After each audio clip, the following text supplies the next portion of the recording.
Teachers press tutored on pay hike. Manila, Philippines Solita DOS teaches Filipino, but she has long been grappling with hard math. DOS is paid P22,938 on paper. Mandatory deductions, taxes, premiums, outstanding loans to public and private lenders shred the amount to a skeletal P5,600, or only slightly above the minimum take-home pay mandated by law. Almost half of what remains is spent on electricity and water bills. The rest, P2,900, goes to everything else she and her family need. A financial juggling act where buying the groceries means forgoing a medical checkup, which at any rate she has gone for years without. We are swimming to a knife's edge, said Joyce, who teaches grade 9 at Raja Solomon Science and Technology High School in Binondo, Manila. At this point, even a sliver of hope that our salaries might increase is a big thing. President Rodrigo Duterte and his allies have ginned up this hope at least 9 times since 2015, during the presidential election campaign. But those proclamations have been promptly and forcefully tempered by his economic managers. The result is the preservation of a status quo that has trapped an estimated 75% of public school teachers in debt by at least P300 billion, according to the Department of Education, Debt, and Freight, the fabric of the Philippine education system. The latest data obtained by the Inquirer from the debt shows that teachers owe P157.4 billion to the government service insurance system alone, up by more than P30 billion from the last publicized figure in 2017. Teachers' salaries have been increased at a staggeringly lower rate compared to those of other similarly trained professionals in the government, intensifying a paradox. Education receives the largest share of the national budget, but those tasked to administer it largely remain an afterthought. There would be no good lawyers, doctors, or soldiers without teachers, said Jackson Balabac, who teaches economics at Quezon City Science High School. We're not asking for too much, only pay that matches our efforts. The youth are the hope of our country, he added. But who trains them? Teachers. EO 201 since 2016, teachers have received a minimal increase annually under Executive Order No. 201 signed by then President Benito Aquino III. The measure rates the salaries of all government workers in 4 tranches, the last of which was released this year. But the benefits were lopsided. Before EO 201, an entry-level teacher received P18,549, compared to P20,754, now a raise of 11.9%. The president, meanwhile, gained an increase of 233% in salary, and lawmakers, 186%.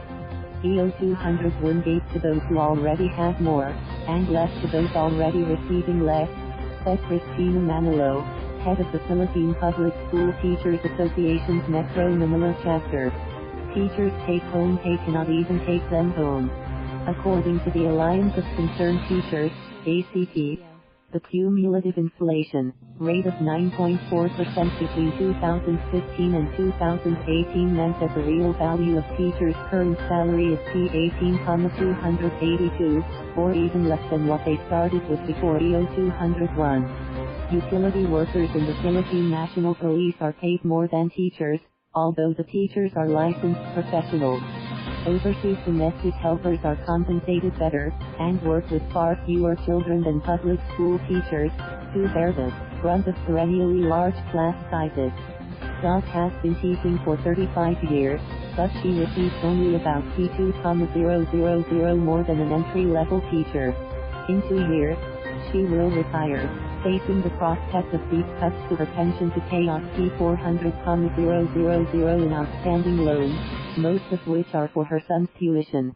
In 2016, the debt said 26,000 teachers received no retirement benefits due to loans. This reality has forced elderly and ailing teachers to find other work after retiring just to sustain their needs, said ACT Secretary General Raymond Basilio.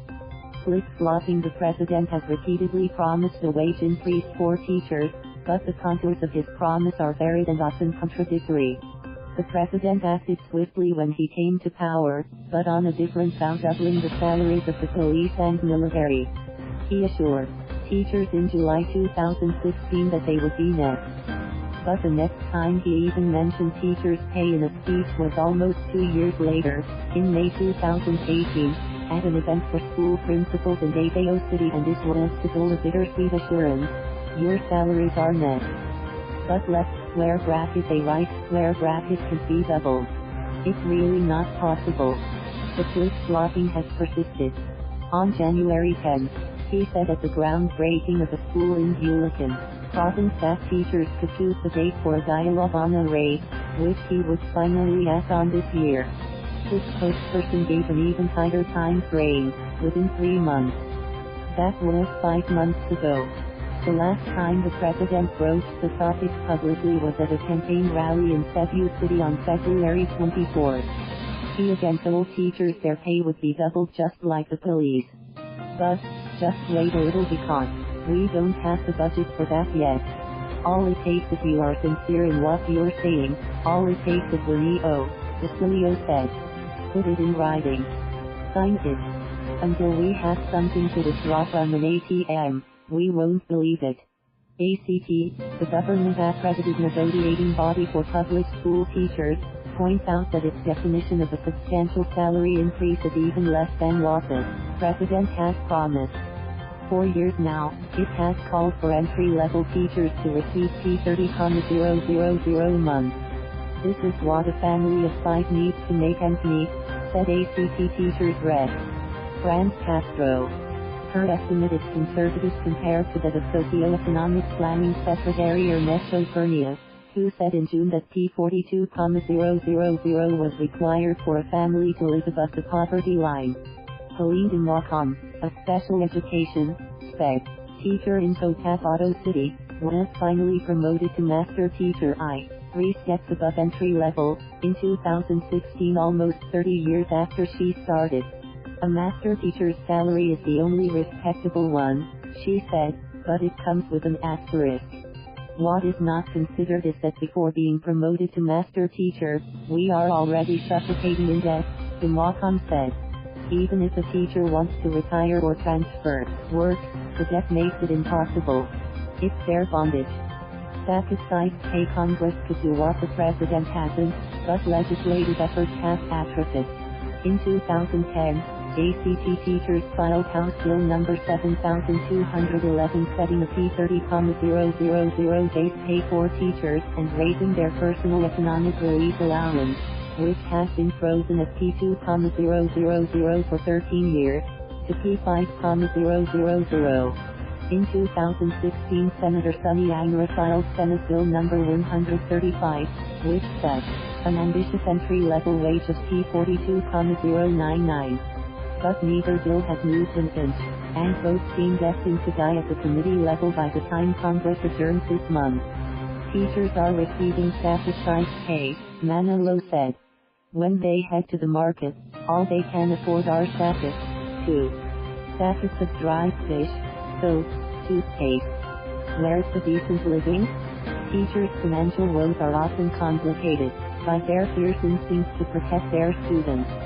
Doc said she often has 50 children at the start of the school year, and sometimes only 25 at its close.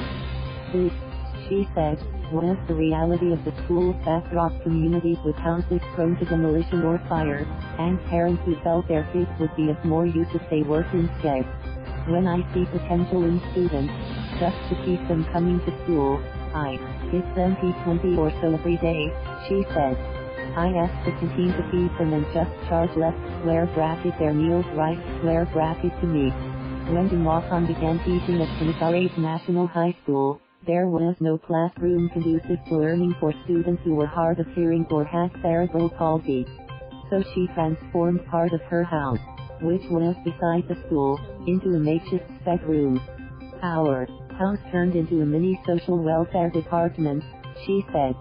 They would congregate around noon, and she recalled the heartbreak of seeing some students bring rice with soy sauce for lunch.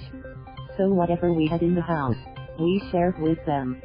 Double standards. While a number of lawmakers and executives appear to agree that public school teachers are not being given their due, the bone of contention is the price tag that a wage increase would entail.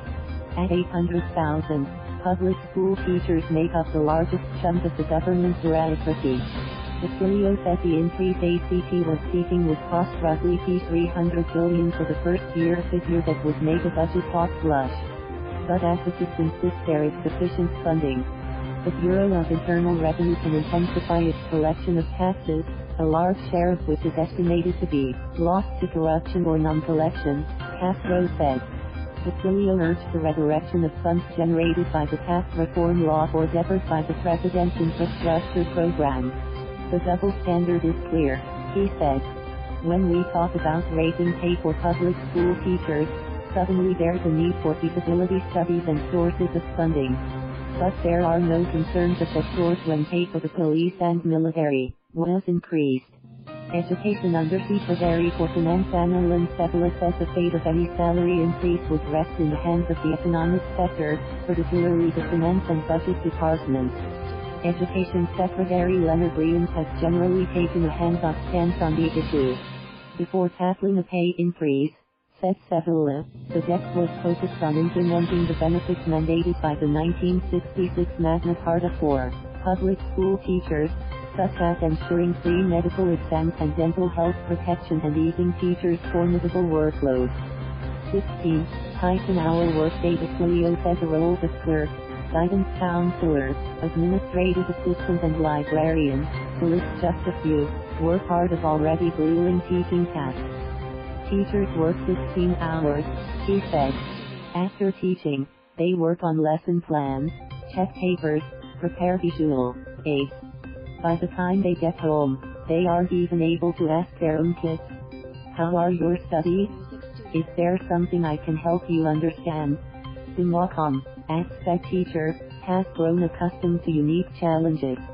Having learned how to handle her students better than their parents can, she would get calls for help from distressed mothers late at night. They would call at 10 p.m. asking me to come to their house, she said. Wherever the kids were, I would come to the rescue. The amount we receive doesn't compensate for what we do. Math classes end at 6 p.m., but she doesn't get home until after 9 p.m. Then she must do housework, like the laundry, if she could afford to buy soap that day. She wants to ask her son about his day but is at times too tired even for that. This is how it has been for 35 years, she said. Since she was 13, God knew she wanted to be a teacher.